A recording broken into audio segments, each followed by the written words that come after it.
Bonjour mes chers élèves, aujourd'hui on va voir un petit soutien concernant l'objectif science.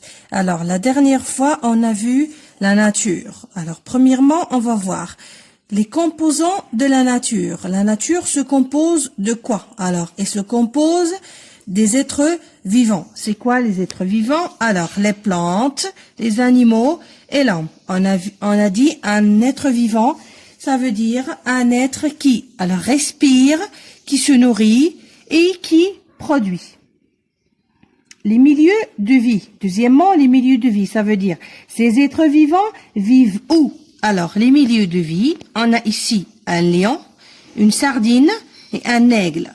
De l'autre côté, l'air, la forêt et l'eau.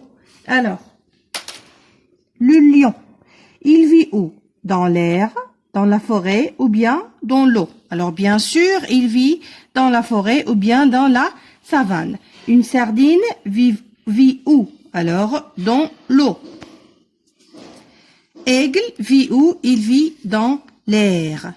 Alors, le milieu de vie, ça veut dire la place ou le lieu dans lequel les êtres vivants vivent. On va voir les relations entre les êtres vivants d'un milieu de vie. Alors, dans un milieu de vie, n'importe quel milieu de vie, on trouve toujours des relations entre les êtres vivants.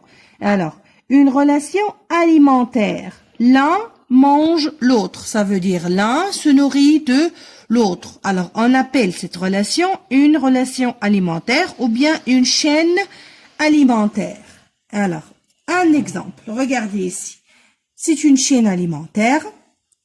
Herbe, flèche, lapin, flèche, renard. Alors, cette flèche signifie quoi?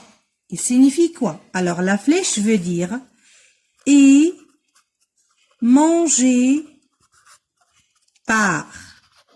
Et manger par. Ça veut dire l'herbe est mangée par le lapin et le lapin est mangé par le renard. Alors, j'ai commencé par l'herbe. L'herbe, c'est une plante. Alors, pourquoi j'ai commencé avec l'herbe?